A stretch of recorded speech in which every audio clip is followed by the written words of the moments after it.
What's up, everybody? Welcome back to the channel. This here's Legitico Response. We cover political news. We keep you up to date and keep you informed with everything that the corporate press talks about. Now, I'm going to start this video really similarly to the way I started the last video.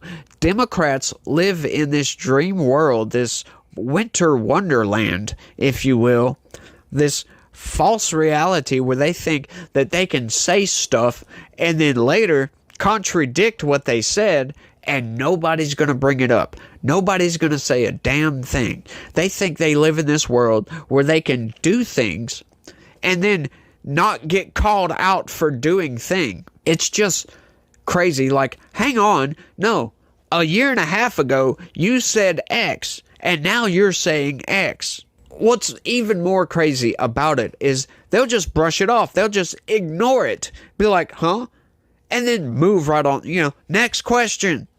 Move right on to the next topic as if nobody said anything, and you're left holding the bag like, hang on, I just called him out on his hypocrisy, and did he not hear me or something? Right? It's like they have no input, output, no concept of reality. It's like they think they can just do and say anything and get away with it. And you know what?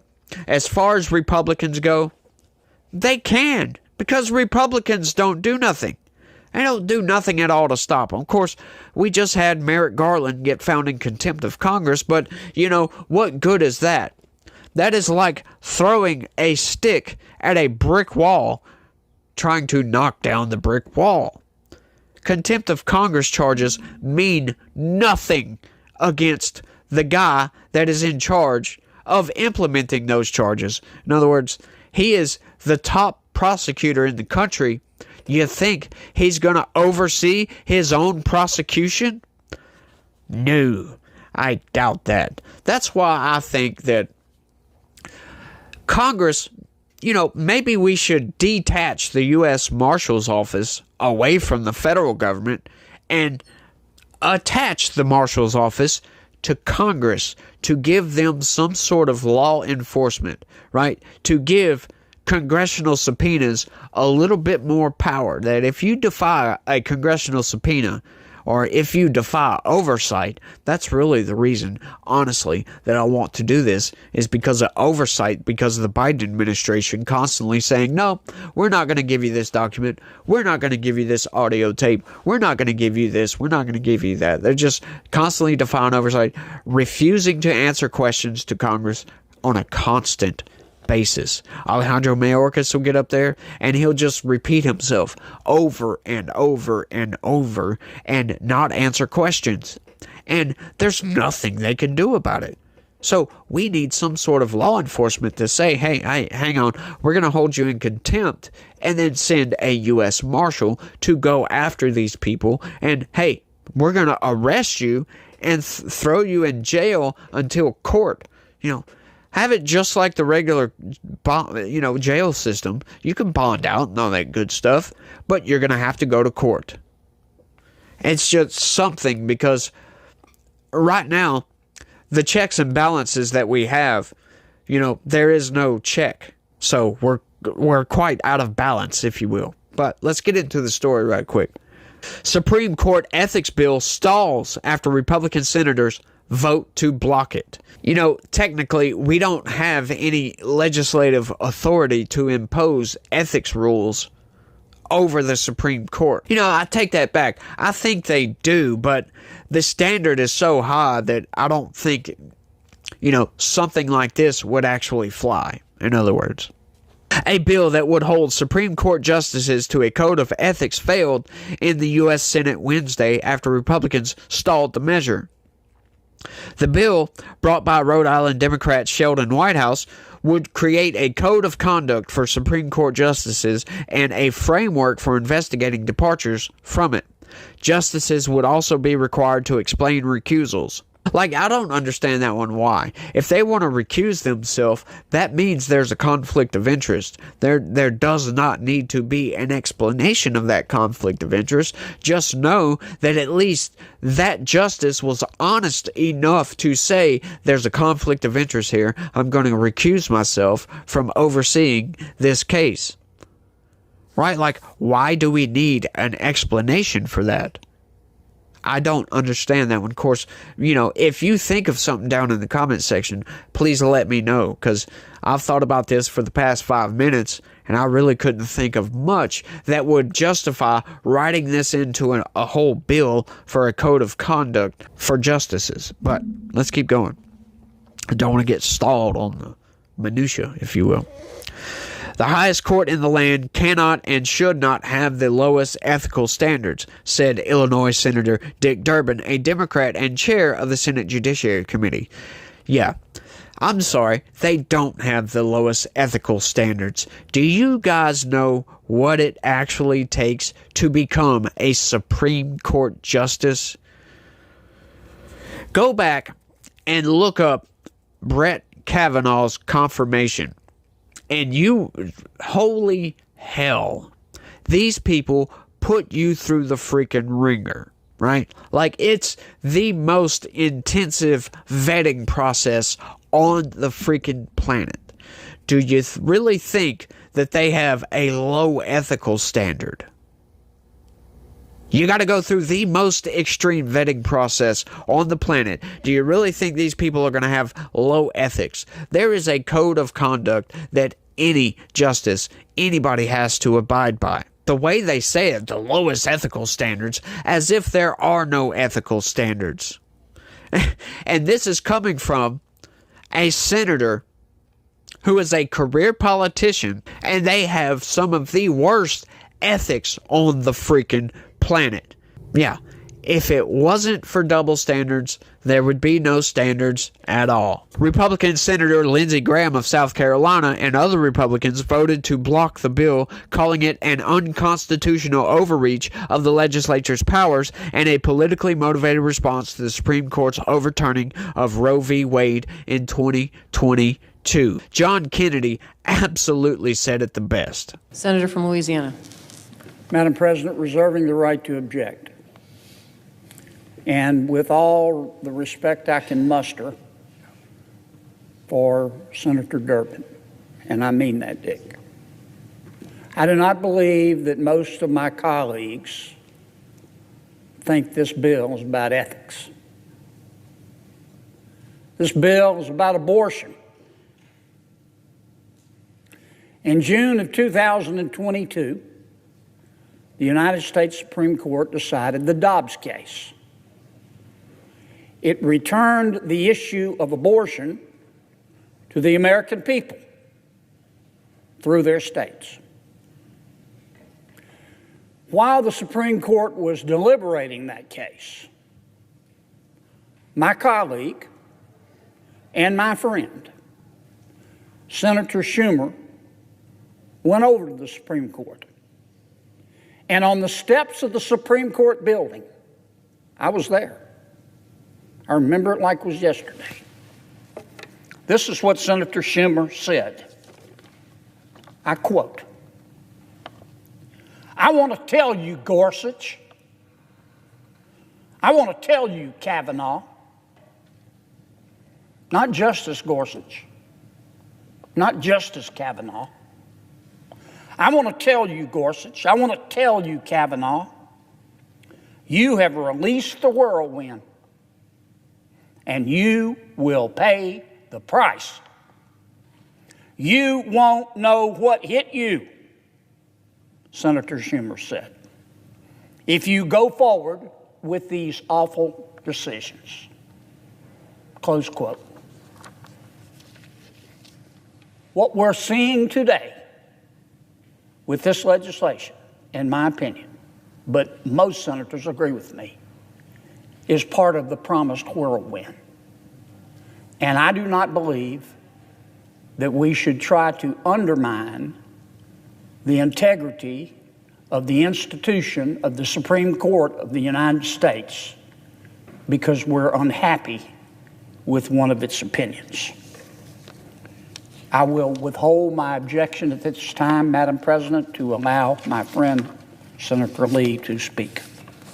Coming from somebody who's saying we need to hold these people to a higher ethical standard, right? They have the lowest ethical standards. Chuck Schumer just openly and brazenly threatened a Supreme Court justice. That was an active threat. And now we see that threat coming through in legislation, or attempted legislation. Yeah, these people are just outright insane. Once again, like I said, the Democrats live in this dream world where they think that their actions have no repercussions whatsoever, because mostly, for the most part, they don't. They can get away with doing a whole hell of a lot, right? Like I've said it before, congressional members, and yeah, senators are congressional members, they have what is called super First Amendment rights. I know that sounds funny, it sounds hyperbolic, but it's true. They have super First Amendment rights. And well, you might be asking, what is super First Amendment rights? This sounds interesting. Oh, it's very interesting, by the way. You can get on the House floor, the Senate chambers floor, anywhere inside Congress, and say and disparage, do and say, not necessarily do, but you can say anything about anybody you want. And nobody can sue you. Nobody can stop you. Nobody can do anything. You have super First Amendment rights. You can actively threaten saying you're going to go kill somebody today, blah, blah, blah, blah, blah. Right? If you don't believe me, check this out. With the permission of the Speaker, I shall commence standard public airings. Public airings number 74907, now proceeding with reference to Addendum C, subsection H, page 11287. Chronology of and methods by which I murdered a hobo for purpose of recreation, June 8th, 1997. Subsection H, section 1, at approximately 3:25 a.m. I approached hobo while said hobo was asleep in parking lot of Victorville area Sizzler. Section 2, I licked my lips. Section 2A, I then produced from within my sport coat 1/4-inch torque wrench. Section 3, I proceeded to bludgeon said hobo on and about the head, neck, and shoulder. Section 4, upon expiration of hobo, I began to urinate upon corpse. Section 5, at approximately 3:30 a.m., I left said Sizzler parking lot, driving one 1992 Dodge Caravan. Section 5A, in course of drive home, I glanced momentarily in rearview mirror and did not recognize myself. Section 6, upon returning home, my spouse, Mrs. Janice Ingersoll, asked, quote, "My God, where have you been?" Section 6A, to which I responded, quote, "Just taking out the trash. I've never felt so alive." Madam Speaker, I yield back the balance of my time. Yeah, now, of course, that was a joke, but it's absolutely true. They can do and say anything. They can disparage anybody. They can make up allegations about anybody. So do you think that having this power, that these people aren't going to use this power? They use it all the time, folks. They lie like nobody else on the planet. These people lie so much, they are called professional liars, right? Like, show me a politician and I'll show you a liar. Every single one of them is a liar. Everybody's a liar, but these people lie like nobody else does because they're allowed to. They have that right, if you will, that super First Amendment. They can express themselves however the hell they want to. The ethics bill was first introduced in the Senate in 2023, where it failed on bipartisan lines. Later in 2023, the Supreme Court adopted its own non-binding code of conduct. The code is modeled after the one for lower court judges, but it does not have a process for holding justices accountable if they violate the rules. Meanwhile, Democrats in the U.S. House of Representatives are working on a court ethics bill of their own. There are not many specifics available yet, but one part of the legislation may seek to hold Supreme Court justices to the same $50 gift limit that members of the House must adhere to. That is good. Go right ahead and do that. I think we should have a code of conduct, ethics rules for all these people, right? Like no trading on the stock market. That would be great. how about not getting money from these lobbyists? How about we get rid of the lobby in Washington, D.C.? That one thing right there would fix just about all the corruption problems that we have in Washington, D.C. That would absolutely fix most of the corruption problems. There'd still be corruption because we still have, insider trading that the congressional members and senators and all them people, they are absolutely allowed to insider trade. That's insane to me. And they do it constantly, right? Like, if you take up the Pelosi strategy, which is basically any moves that Nancy Pelosi makes, any stock she buys or sells or whatever, if you make those same moves, you're going to be up 150% on the stock market, guaranteed. Which, that's terrible to think about, right? Like, these people do insider trading all the time. It's supposed to be illegal, but they do it because they write up legislation around this stuff so they can get away with it. So they know that if they're going to subsidize Nvidia or something like that, hey, you might as well go buy Nvidia stock right now before it shoots through the roof, because they're going to subsidize some technology, blah, blah, blah, blah, blah. It's just crazy that they're allowed to get away with this. So yeah, I think if we get rid of insider trading and get rid of the lobbyists in Washington, D.C., that would eliminate 99.9% of all corruption in Washington, D.C., and would get our country back on track. We would stop spending in a $1.7 trillion freaking deficit, which is outright insanity. Like, seriously, y'all, think about it for a second. Your congressman probably voted to spend in a deficit, diluting the value of your dollar, because we have to print money to fulfill that budget. And it's just insane to me that these people will vote for this stuff, go back to their district and look at their constituents and give a reason as to why. And no reason, to be honest with you, is a good reason to tell your constituents that you are signing their inheritance away, their kids' inheritance away. You are destroying this country for whatever reason. Like, there is no good reason as to why you're destroying a country. It makes no sense that these people continually get reelected, as a matter of fact.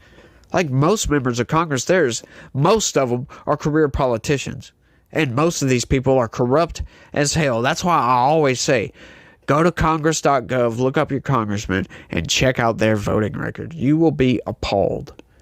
Follow the news. Keep up with these people. Don't just vote blue no matter who, type of thing, right? And don't vote red even if you're dead. Find a candidate. Find an America First candidate. Find people that actually have common sense, that won't get swayed by the money that they're going to get from the lobbyists. People like Matt Gaetz, Chip Roy, Byron Donalds, these people are good congressmen who vote in the interests of the American people. They don't vote for this crazy spending BS. They vote against almost everything. Thomas Massie is very, very known for not voting for anything at all, like hardly anything, because most everything that they vote on has something to do with spending money. And when you're spending that money in a deficit, it's not a good idea. Even if it was like an abortion ban or something like that. If you got to spend money to do it in a deficit, he's going to vote against it. Sure, it might be a policy prescription he likes, which I don't think that's a good idea. You're going to piss off way too much of the country if you ban abortion outright. Yeah, you're going to piss a lot of people off. Right? Like, I think we need limits for sure. 6, 8, 9 weeks at the most. But I think that's a good compromise, in my opinion. But even voting for that, if you have to spend money to do it, he's not going to vote for it.